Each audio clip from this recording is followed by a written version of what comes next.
much happy in the presence of God today for all that God has done in our lives. I get very excited with young people when I see them walking the ways of God. I really get excited. I'm sorry. I'm unashamed to say I'm very excited. I mean, older people I understand. I mean, you have been there. But young people, wow, that's great. I love our young people. I know that they have a future. I praise God for all of them who took water baptism this morning, the 5 of them. We are praying that God will bless them and use them greatly in the work of the Lord. Praise God. Amen. Praise God. Are you happy in the presence of God? Lift up your hands and shout hallelujah. Hallelujah. Praise God. Praise God. This morning for a few minutes we are going to look to the Word. Today we have our the Lord's table, the communion also. So let's sit with an expectation that God is going to bless us this morning.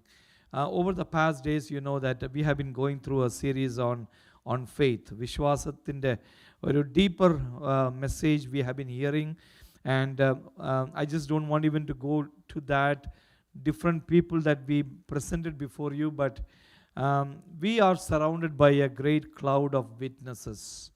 You know, the cloud of witnesses that is spoken up in Hebrews chapter 12 verses 1 is a cloud of witnesses that the writer of Hebrews has been listing and presenting in chapter number 11. We saw from the very beginning there has been witnesses starting from verse number 4.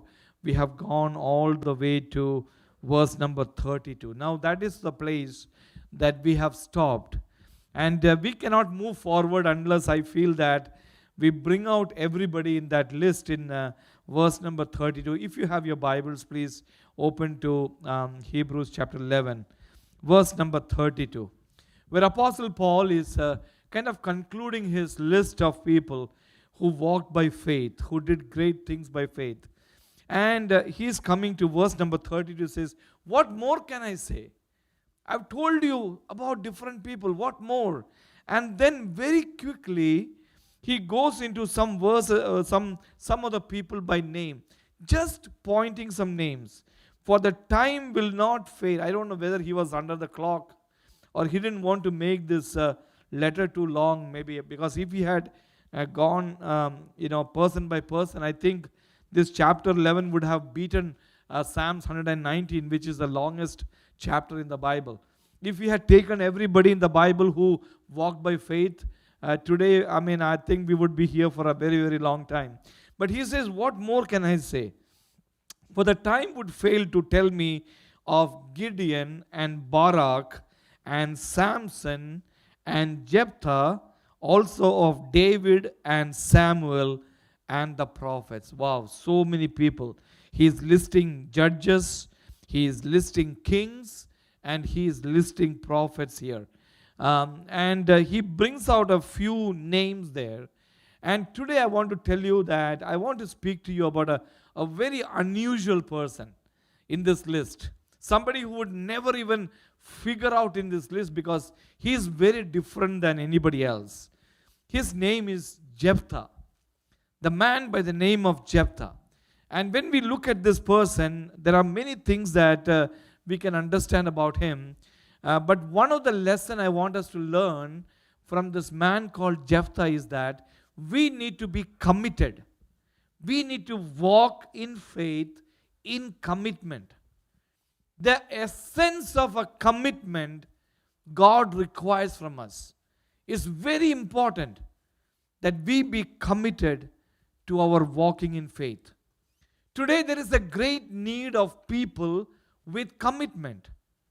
When you get married and you stand before God and the people and say, I am committed to you, to be your friend, your companion, your soulmate, for the rest of my life, there is a commitment element out there where the husband and wife commit to one another for the rest of their life.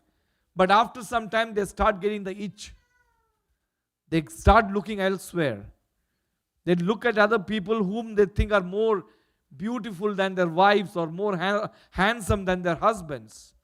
They say, oh, you are not looking as beautiful as that lady is. You have grown, and I know myself. Let me tell about myself. This was not how when I got married. Ask Nisi. I was a very thin guy, thinner than most of you in my age.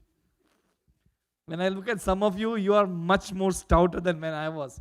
I was very thin, like a pencil. I was very thin, and a lot more hair, by the way.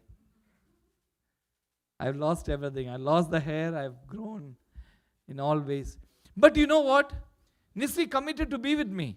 She didn't say, hey, when you become little more out of shape, I'm not going to love you anymore. That's not it.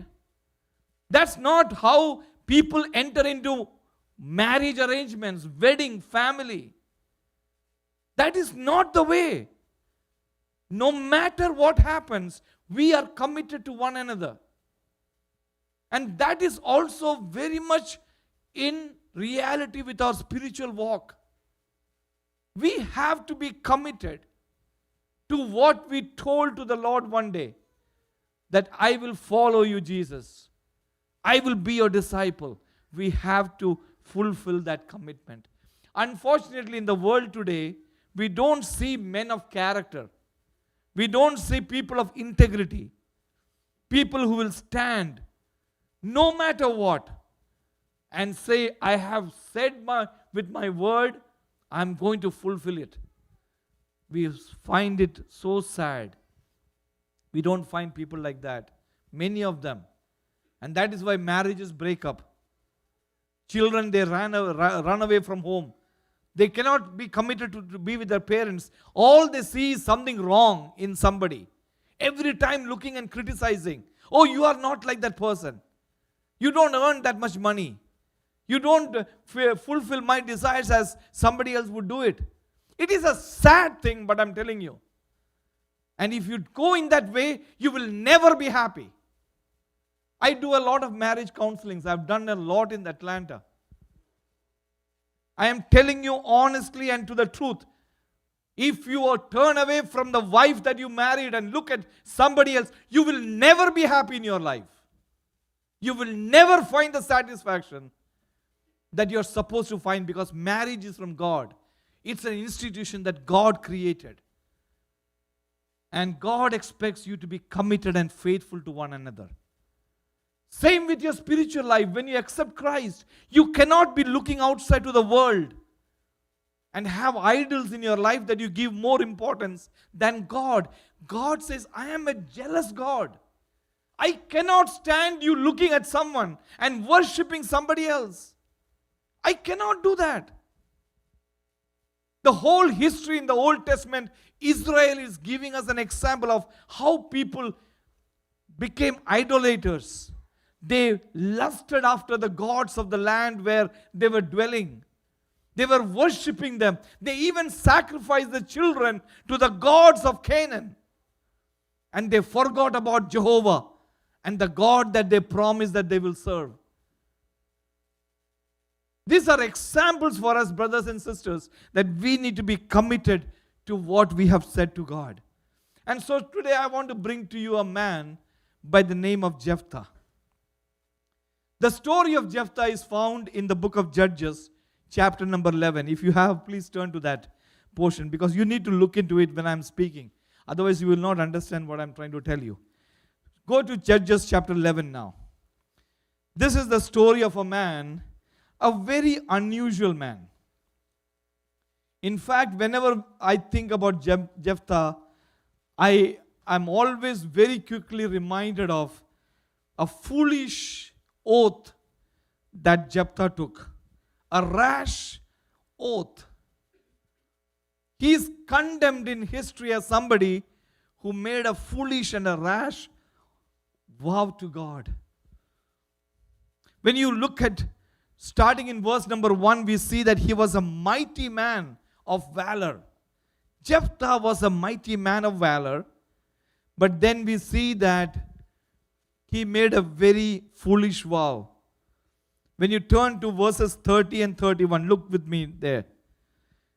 Jephthah makes a vow to the Lord, and then he tells, if you would indeed deliver the people of Ammon into my hand, then it will be that whatever comes out of the doors of the house of my house to meet me, when I return in peace from the people of Ammon, shall surely be the Lord's, and I will offer it up as a burnt offering. I'm sure Jephthah thought something very differently when he was making the oath. Because if you see the words, there are a couple of words I want to point out in these two verses. It says that it shall be that whatever comes out of, not whoever, whatever comes. And then down at the very bottom it says, I will offer it. Not him, not her. I will offer it as a burnt offering. The wordings of that oath makes it clear that Jephthah actually expected an animal at his door when he would go, because those were farmlands and they had animal stock, and whenever he comes, he would see an animal coming out. Whatever animal that comes at the very front when I reach my home, I'm going to take that animal and offer that animal as a burnt offering. That was what his oath was. That was what he thought he was offering to the Lord. But do you know what exactly happened? And it is a sad story. When he was coming back, his only daughter, she came out of the house to greet her father. She was thrilled and rejoicing that my father won a great victory, and she came out. And the father saw his only daughter. He didn't have other sons or daughters, the only child of his parents. She came and he had to consecrate her as a sacrifice to God. That is the tragedy of making that kind of a vow that he made before God. But do you know that Jephthah is mentioned in Hebrews chapter 11 as a man of faith? Why? Because there are certain things I want us to look into and understand what did he do out of faith. If you look at verse number 1, it says he was a mighty man of valor, which means he was a very strong warrior.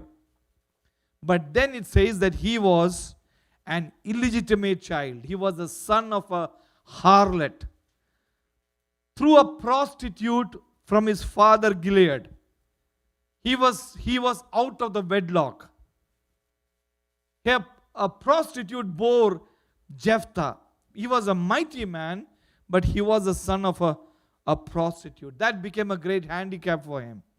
Because it says down below, in verse number 2, that his other brothers, born by the wife of his father, they drove him out and said, you have no inheritance with us. You get out. You don't belong to our household. They disinherited him. Let me tell you, the problem with Jephthah was not the sin that he committed, but it was the shame that he had to undergo. It's a picture of social injustice for something that Jephthah never did. He is not the cause of being born out of a prostitute. He had nothing to do with that. Some people are born with disabilities and things that they have nothing to do. And as children of God, let us not be quick to point out and bring somebody down because of how they look or how they speak or how they act. Don't be in a hurry to criticize and bring them down. And so what did Jephthah do?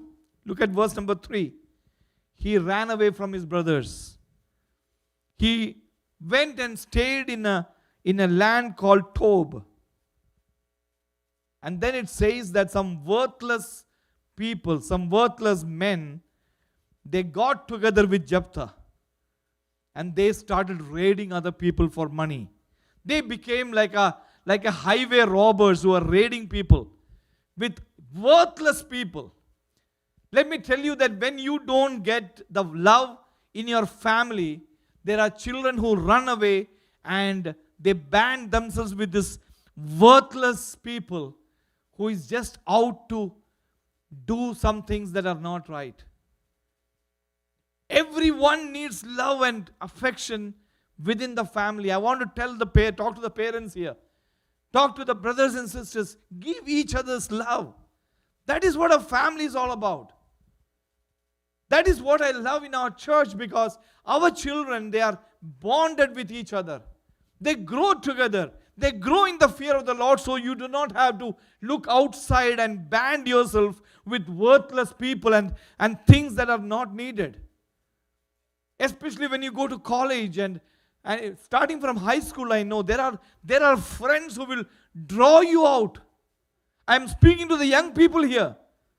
There are friends who will attract you to say, hey, come, let's take drugs. Let's try it on, man. You get a high, you will really be happy with this. Or they will lead you to places that you should not be going. I am telling to all the young people, be sure to be plugged in your family, in your physical family, and also in your church family. Make friends with each other. This is the best place to be. Because when you're together, you don't think about things that are not right. You don't go and align yourself with friends who are walking in the worldly ways. Today there is so many things happening out there. Even in high schools and colleges. Many of our older people have no idea what's going on. But I'm telling you that we need to pray for our children as they pass through these difficult times. I look at the schools, the public schools, the colleges as a battlefield. The enemy is trying to take the soul away. Make them forget everything that they learned. That is what Satan is doing. We have to be praying over them. That God will keep them and protect them, that they will not go away. And when people don't get love and attention in their home, and many times the parents are so busy working and earning money, there is no attention towards the children. When they are not getting attention, they go outside. When they don't get love at home, they go for love outside. When there is no relationship within the home, they go outside. It's a message for us. Let us take every message seriously in our life. Give your time and quality attention to our children, so that they will grow up and they will learn what we know and they will walk in our ways. Praise God. Jephthah didn't have to run away from his home. His brothers drove him out. When he was there, the only people he got was worthless people that he got together. And so what happened? He got the wrong kind of friends. And then it so happened that there was a war that came against Israel. The people of Ammon, they came against Israel to do a war. When that happened, the people in Israel, they remembered Jephthah because he was a mighty warrior. Remember, he was a mighty warrior. They did not find anybody who can be a leader. So what they did, they went to Jephthah. They said, listen, come and be our commander. We want you to lead us into battle. The enemy has come against us. We want you to lead. And Jephthah told them, listen, you were the ones who drove me away from you. Now you're coming back when you need help? What are you doing? And they said, yes, please. We are sorry. Please come back. And look at here. Jephthah says, okay, I will agree if you make me your captain. I want to be your leader, and I want you to accept me as one of you. And so what happens? We see the end of the story in verse number 11, that he went with the elders of Gilead. The people made him the commander. But then I want you to look at the last part of verse number 11. See, this is where the sparkle of faith and trust in God comes. Jephthah, even though he was a mighty man of valor, it says that he spoke all his words before the Lord in Mizpah. In Mizpah, he spoke the words to God. This is telling me about Jephthah having the faith in God. You know, he started looking to God for help. That is the place from where we can start his life of faith. Why is Jephthah a man of faith? Number one, when a problem came in his life, he started speaking to God. He turned his attention to God. He said, Lord, I need you more than anything to win the battle. And then we see down below that as he came, he started sending messages to the king of Ammon. And they exchanged a few messages. He asked Ammon, why are you coming and destroying us? They said, no, because you took away our territory. And we see that Jephthah is talking about history here. They said, no, we didn't take anything. We asked you for just a time that we can pass through and you didn't allow us. Finally, what happens? In verse number 28, we come to verse number 28. They did not heed to the words of Jephthah. They said, no man, we are not going to listen to you. We want to fight with you. And that is the point when God starts intervening in the life of Jephthah. Look at verse number 29. Look to that verse. Judges 11:29. The Spirit of the Lord came upon Jephthah. He was anointed with the Spirit of God. And then in verse number 30, I want to talk to you about the act of commitment that Jephthah made before God. I'm going to talk about his vow. Number one, his vow was a commitment of faith. Look here. Jephthah in verse number 30 and 31 says, if you will deliver me, then I will do something back for you. If you give me, I will do this. It's basically tying up with God in a contractual relationship. And so what happens? He says, Lord, I want you to help me. If you help me, I promise this is what I will do back for you. He totally cast himself to God's help. I want to talk to all of you today, the message and application. You cannot do anything by your own. If you think that you can get God out of the equation and try to work hard or study hard or for a test or do this, if God's favor is not upon you, no matter how hard you try, you will not come to the place where God wants you in your life. You need to allow God in the middle of your life, brothers and sisters. If truly you need to get promotion and success in your life, you need to put God and His Word in the middle of your life. Otherwise, you may go and work many hours in a place, but the money that comes, it is like putting in a bag of holes. The money will come from the top, but it will disappear from the bottom. There is nothing for you to show forth, because the money will always go away if you are not going to put God in the middle of your life. I want to talk to each one of you. We all work hard. We want to earn money. We want to save money. We want to do the best for children. But you need to put God in the middle of everything that you do. Because Jesus said, without me, you can do nothing.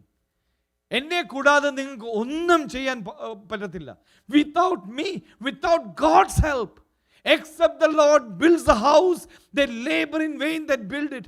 Except the Lord guards the city, the watchman wakes but in vain. Hallelujah. How many of you agree with me? Lift up your hands and say, thank you, Lord. Let me tell you, with God on your side, you can do great things for God. Have God in the middle of your life. And so here, number one is that Jephthah was willing to trust God. He said, Lord, I am committed to you. My relationship with you, I want to ask you, can you help me in this matter? If you help me, I will do something back for you. And you know what? Jephthah was walking by faith. He was trusting in an unseen God. That's number one. Number two, it says that his vow was solemn. It was a binding vow. Look at verse number 30 that says, Jephthah made a vow to the Lord. Devathoda aa oru vow cheyada. He did not talk to anybody. He made that vow. And this is because the Spirit of God prompted him to do it. Now let me tell you that at times, there are times in your life, and I don't know to whom I'm talking, there are something that you're going through. You're very challenged and you don't know what to do. There are times when you need to come to God and say, Lord, I know that I have not been following you this sincerely, but Lord, I want you to do something for me. If you do this, I'm going to do this in return. There are times that we have to basically talk to God and come to a place where we are willing to do something for God. Many times we come to God and say, Lord, give me this. Lord, give me that. Lord, give me a job. Lord, give me a promotion. But what is God getting out of the equation? If you get a job and you work 7 days a week, you may not even come for the worship service because you're working every day. I am telling you is that we need to tell God, Lord, if you do this, this is what I'm going to do back for you. We need to make some commitment to the Lord these days. These are the times that, maybe our prayers are not answered. Let's put this up before God and say, Lord, if you're going to do this, I promise you that I'm going to do this back for you. Hallelujah. Do you know that in the Bible, the word of the Lord says that when you make a vow to the Lord, you cannot break it. Look to Deuteronomy chapter 23. Look there. Deuteronomy 23, verses 21 to 23. The word of God says, when you make a vow to the Lord your God, and you shall not delay to pay it, for the Lord will surely require it of you. It would be sin of you. If you abstain from vowing, it shall not be sin, but once it comes out of your lips, you will keep it and you will perform it, because you have vowed to the Lord, you have promised with your mouth. I want to tell you, each and every one, I don't know in your life, have you ever made a vow like that? Have you ever spoken in your life? I want you to think in your past. Because I will tell you one thing. Even if you forget, God is never going to forget it. Maybe you said in a word of desperation, said, Lord, help me. Sometimes when you are caught by the cop speeding, the blue light flickers behind the car and say, Lord, I will never drive above the speed limit from now. Lord, please help me. And you will cry before God. And for some reason, the cop will let you go. But then again, you're back on your road. High speed. I'm telling you is that sometimes we need to remember what we have promised to the Lord, because God will never forget us. Now when Jephthah made that vow, he made it voluntarily. Nobody forced him to make that vow. I want to bring a couple of verses to you. You can read Numbers chapter 30, verse number 2. Numbers chapter 30, verse number 2. If a man makes a vow to the Lord and swears an oath to bind himself to some agreement, he shall not break his word. He shall do according to everything that proceeds out of his mouth. In the book of Ecclesiastes, chapter 5, verse 4 to 7, Solomon says like this, when you make a vow to God, do not delay to pay it, for he has no pleasure in fools. Pay what you have vowed. Better not to vow than to vow and not pay. Do not let your mouth cause your flesh to sin, nor say before the messenger of God that it was an error. Lord, can you delete that? Sorry, let me go back. Put a backspace and delete my words. No.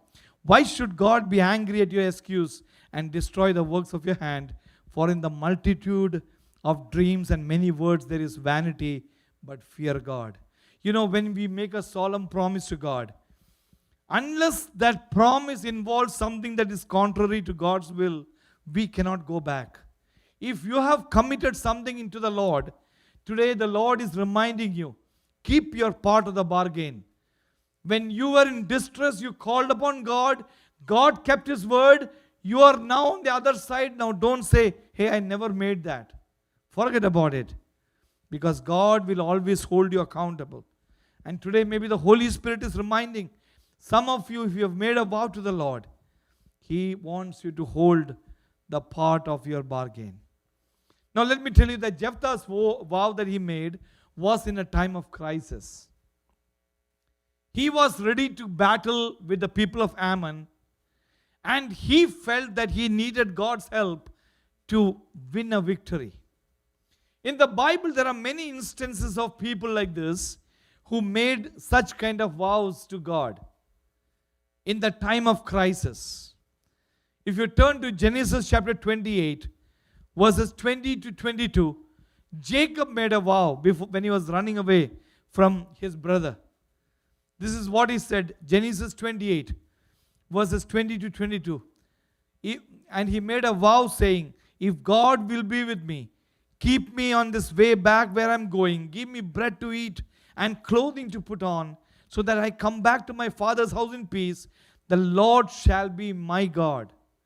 And the stone which I have set as a pillar shall be God's house. And all that you have given me, I will give you a tenth back to you. Nobody told Jacob to give tithe of everything that he got. But he said, if you do this, take care of me, give me bread to eat, clothing to put, and I come back to my father's house in peace, I will two things. Number one, the stone that I've set here as a pillar, this will be a house of God. And number two, whatever I get, I will give a tenth back to you. We know the story. God had to pull him back from his father-in-law's house to come back and keep the part of his bargain. In 1 Samuel chapter 1 verses 10 and 11, we see Hannah make in the bitterness of her soul, she is pleading to God, she is weeping. And then she makes a vow to God. What is the vow she makes? O Lord of hosts, if you would look at the affliction of your maidservant and remember me, and not forget your maidservant, and will give your maidservant a male child, I will give him to the Lord all the days of his life, and no razor shall come upon his head. In her distress, because she didn't have a child, she called to God and said, Lord, if you give me a man child, a male child, I will give him back to you. He will serve you all the days, and no razor will come upon his head. You know, God answered that prayer. Samuel was born. Just like Hannah vowed to God, she gave Samuel back to God. She brought him back to the house of Eli. And God used Samuel as a mighty prophet of God. I am telling you that sometimes there are some of you in distress, you don't know what to do. Today the Lord is saying, will you make a commitment to stand, and are you willing to sacrifice something from you? Because when we worship, we all want it for free. We all want to give free worship without any cost. But God says, what is it that is going to cost you? Think about this and be willing to make a commitment to God. Today I am encouraging each and every one of you. If there is a prayer in your life that you have not answered, make a commitment to the Lord. Tell Lord, if you do this for me, I am going to do this back to you. But don't make a foolish something that you cannot ever do. Be thinking about it. Be practical. And make something that you are willing to give up for the Lord. The psalmist says in Psalm 66 verse 13 and 14 like this, I will go into your house with burnt offerings. I will pay you my vows, which my lips have uttered and my mouth has spoken when I was in trouble. You know, when you are in trouble, one of the beautiful things is that you can call upon God and say, Lord, if you help me out of this predicament, if you help me in this distress, this is what I will give back to you. Be ready to sacrifice something on what you have, brothers and sisters, for your prayers to be answered. Don't expect everything for free, because why should God do something for free if you're not even be willing to live for Him and do what He wants? Today the Holy Spirit is reminding each and every one of you, think back. Is there any time that you made a vow before God and you have not kept it? You need to fulfill your vow. Now in Jephthah's case, his vow was tragic, because you know, when you come to chapter 11, verses 34 and 35, we see that after he subdued the people of Ammon, we come to 34 and 35, he comes to his home, and his only daughter, she was so happy. She comes with timbrel and dancing. And when he saw his only child Look at verse number 35. It says that he tore his clothes. He said, "Alas, my daughter, you have brought me very low. You are among those who trouble me. For I have given my vow to the Lord, and I cannot back on it." I cannot go back on it. Look at this man called Jephthah. Nobody heard. He made a vow to the Lord, but he said, "Lord, I have vowed to you. I'm going to keep the part of my bargain." Look, Jephthah would have had so many chances to say, "Now God has done everything. I don't need to keep my part of the bargain." But he didn't do that. And you know what? He was willing. Let me tell you, there are times when the Lord wants us to sacrifice for Him. Today the Lord is asking you to, what are you willing to give up for me? എനിക്ക് വേണ്ടി നീ എന്തുവാ വിടാൻ ആഗ്രഹിക്കുന്ന? What can you give up for to live for me? Jesus demands greater things as His disciple. Do you know that? നമ്മളെക്കുറിച്ച് കർത്താവ് വലിയ കാര്യങ്ങളാണ് പ്രതീക്ഷിക്കുന്നത്. Turn to Matthew chapter 10, verses 37 and 38. Mathai 10:37-38. He who loves father or mother more than me is not worthy of me. He who loves son and daughter more than me is not worthy of me. He who does not take up his cross and follow after me is not worthy of me. Do you want to be worthy of the Lord? You need to love God beyond everyone in your life. He should be the number one whom you love beyond everybody, including your father, your mother, your son, your daughter, your parents, whoever it is. You say, "Lord, I love you. You are number one for me. Everyone will come after me only, after you only." And that is the place where God wants each and every one of it. When I'm talking about commitment, I'm talking about discipleship. I'm talking about following Christ each and every day. Let nothing come in your life that is competing with God. Don't allow anything in your life, whether it is your work, whether it is your family, whether it's the things that you love to do. Let God come number one in your life. That is what He's expecting from you. That is the commitment you need to give to God. And look at Jephthah. He had his only one daughter, no other child, and he loved her. He was a dad who was loving his daughter. But he made this promise, this vow. And do you know what? He was willing to keep the part of his bargain. 1 Samuel chapter 2 verse 13, the Lord of Israel has made a statement. "I said that your house and the house of the Father will walk before me forever. For now the Lord says, be far it from me that for those who honor me, I will honor. Those who despise me shall be lightly esteemed." The Lord says, if you honor me, I am going to honor you. If you put me lightly, you put me on the side, the Lord says, I am also going to do the same for you. It's a very important part of what we need to understand. And so Jephthah's vow, it was not only about him, it was of another person. Look at his daughter in verse number 36. What a beautiful example of a daughter who is willing to stand by the parents. He said, "Dad, why did you take the..." He didn't ask you, "Why did you take when I'm not there? Why did you even do this? Why didn't you tell me this?" Look at what she says in Judges 11:36. "My father, if you have given your word to the Lord, do it to me according to what has gone out of his mouth, out of your mouth, because the Lord has avenged you of your people, the people of Ammon." I look at this daughter of Jephthah with a great amount of respect. A child respecting the word of her father. Says, "Dad, you made that commitment. You said that this is going to be your commitment with God. I am with you 100%. Even though it's going to be costing me my life, I'm going to stand with you 100%. Look at that. That is the commitment that we are expecting from each of us before the Lord. In the case of Mary, we know when the angel came to her in Luke chapter 1, verse 38, Mary says, "Behold, look at me, the maidservant of the Lord. Let it be to me according to your word." I am there willing to take the ridicule of an unmarried woman with a child.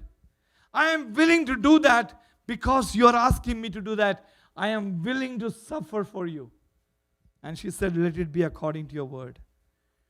It's brothers and sisters, when you follow the will of God, when you obey God, there are difficulties, there are problems that will come, but there is a greater joy in obeying God and doing what God wanted her to do. Let me tell you finally what happened in Jephthah's life. He performed his vow completely. It says in verse number 39, I don't understand what exactly happened. Did he offer her as a sacrifice? Some people say that she was conscribed to a perpetual virginity. She would never marry anybody. She would be totally for the Lord. That was what the vow said. Because for every Jewish girl, she hoped to be the mother of a Messiah. And for a girl to say that I'm never going to marry someone, I'm going to be a virgin, I'm going to be staying by myself, I will be serving you, that is a big sacrifice. Whatever it is, I don't know. Maybe she was sacrificed for the Lord. We don't know. Was it a real killing that he made? I don't know. But I'm just telling you that the daughter was willing to stand with her dad as he had made the vows to the Lord. Today I want you to look at verse number 35. Look at verse number 35. Everyone, look at that verse 35. Judges chapter 11 verse 35. Look at what Jephthah says. This is where his faith comes as a commitment. He says, "For I have given my word to the Lord. I cannot go back on it." ഞാൻ എൻ്റെ വാക്ക് ദൈവത്തോട് പറഞ്ഞു പോയി. എനിക്കിനി അത് I cannot go back. Let me tell you, if you have given your heart to the Lord, you said, "Lord, I'm going to serve you. I'm going to be a child." Don't ever go back. Don't look back. Luke chapter 9 verse 62 says, "No one who puts his hand on the plow and looks back is a fit for service for the kingdom of God." ദൈവരാജ്യത്തിന് വേണ്ടി when you put your hand on the plow and you look back, you are not even fit for that. Today 5 of our children made a commitment saying that I am going to be a disciple of Jesus Christ. Today is the day. Starting now, let me talk to you. You will face many challenges to keep up with the vow that you made to God. Lord, I will be your child. I will be your disciple. I will follow you. You will be my shepherd.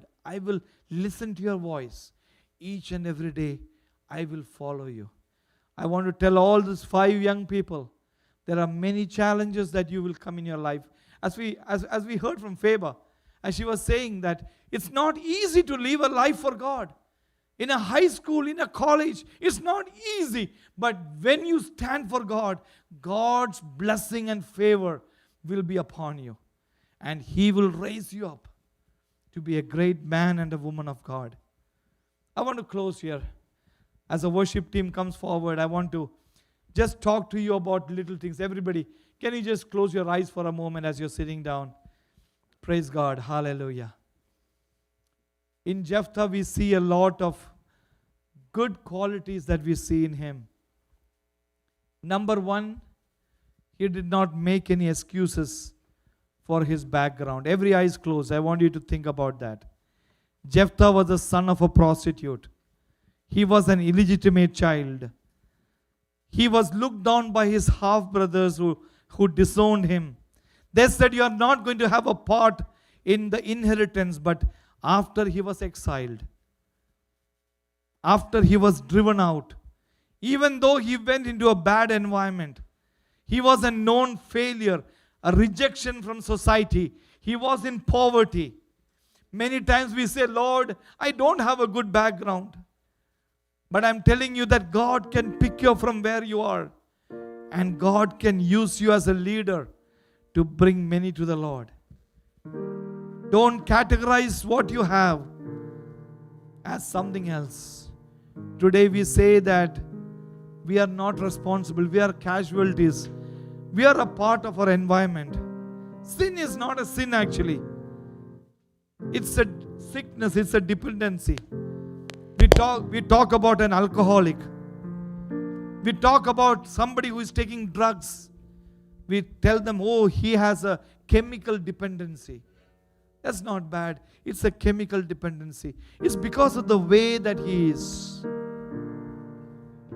Think about somebody who is totally led by other things. You say that, they are challenged. They don't have the love. So they are looking for other ways of gratification. But the Lord says you have to stand up and acknowledge that I have sinned before you. Every eye is closed. Jesus did not die for your mistakes. He died for your sin. കർത്താവായ യേശുക്രിസ്തു നമ്മുടെ പാപത്തിന് വേണ്ടിയാണ് മരിച്ചത്. Don't make excuses for things in your life. God is calling you out from where you are. Don't blame your past. Don't blame your environment. Don't blame your parents. Don't blame your situation. Don't say it is somebody else's fault. Because Jephthah stands for us as somebody who did not have anything going for him. But he came to the Lord, and the Lord used him as a victor. Can you ask the Lord, Lord, I'm going to quit living for the things of my past. The past is gone. I'm going to start walking in your ways. Lord, I'm going to be committed to you. I want to take the next step of faith. Hallelujah. Do you know that Jephthah reminds us about our Lord Jesus, who was rejected by men? See, he was abandoned by his disciples.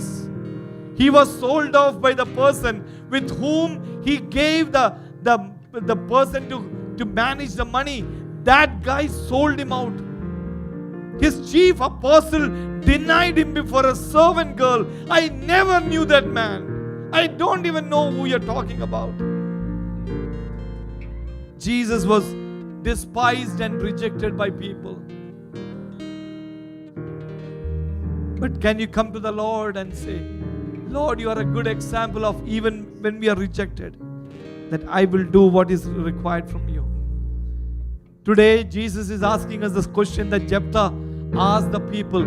If I deliver you, can I rule over you? Can I be your head? Can I be your Lord? Can I be your master? Will you allow me to come into your life today? Will you allow me to take over your problems and your needs? I'm going to take over. I'm going to manage a victory for you.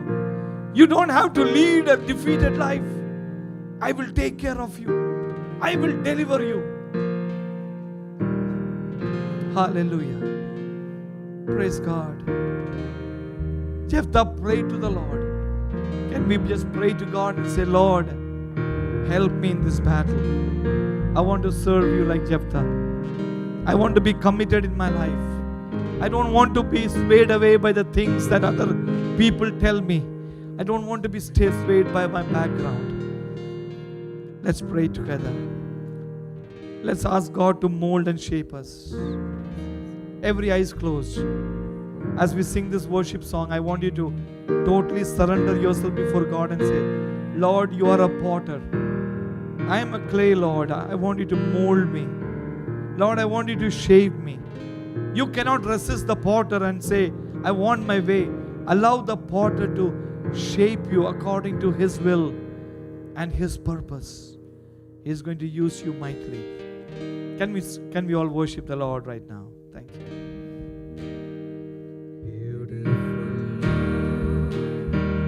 Wonderful Savior, I know for sure all of my days are held in your hands, crafted into perfect man.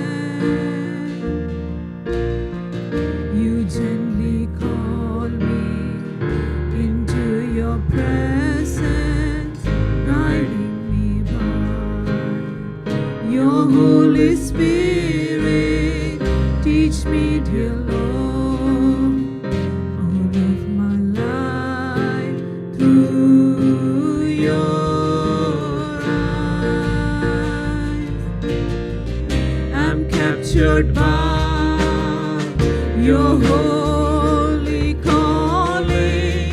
Set me apart. I know you're drawing me to yourself. Lead me, Lord, I pray. Take me, oh, mold me, use me and fill me. I give my life to the potter's hand.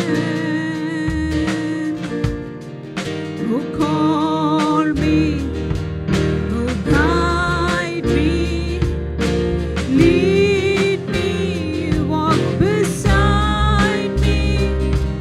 I give my life to potter's hand. Mold me, use me, fill me. I give my life to the potter's hand. You guide me, lead me, walk beside me. I give my life to the potter's hand.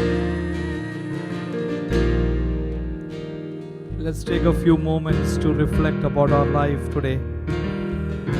On the light of what we heard from the Word of God, let's ask ourselves the question: am I committed? Am I just a Sunday Christian? I show up on a Sunday for a worship. The rest of my week I live in my own world. I do my own things. I come to Sunday also because I cannot stay at home. I feel guilty. Is that our commitment before God? Today the Lord is speaking to you and saying, I want all of you. I don't want a part of you. I want you to surrender yourself as a living sacrifice for me. The other day in the book of Romans, we looked deeply how to offer ourselves as a living sacrifice. God does not want a part of you, a part of your week, a part of your life. God wants the whole of you.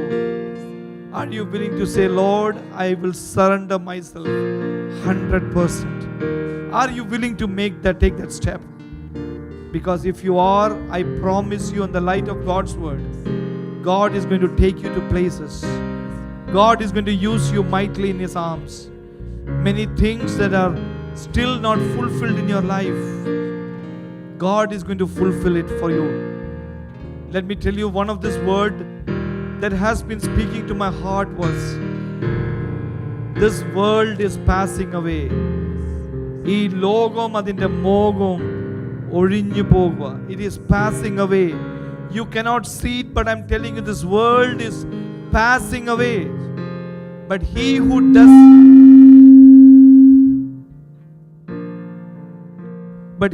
does the will of God will abide forever. ദൈവഹിതം ചെയ്യുന്നവർ എന്നേക്കും ജീവിക്കും. I want you to hear me again. Let me hear again for people who have put the world in the forefront of your life. This world and the passions of this world is passing away. Slowly it is going away. But if you are willing to do the will of God, you will abide forever. Surrender your hearts to the Lord today. Ask the Lord to forgive you of your indifference, of your lack of commitment. Only coming to God when you need something from Him. That is not the relationship. Just imagine, if your dear one only come to you when they need something, what kind of relationship is that? Think about what God feels when we only run to Him in our distress. Can we just surrender ourselves before God this morning? As we turn to the Lord's table, I want to read a portion from 1 Corinthians chapter 11. A very familiar verse, but I want to read it out so that we can all hear what the Word of God is telling us. Apostle Paul writes like this, "For I received from the Lord, which I also delivered to you, that the Lord Jesus, on the same night in which he was betrayed, on the same night that he was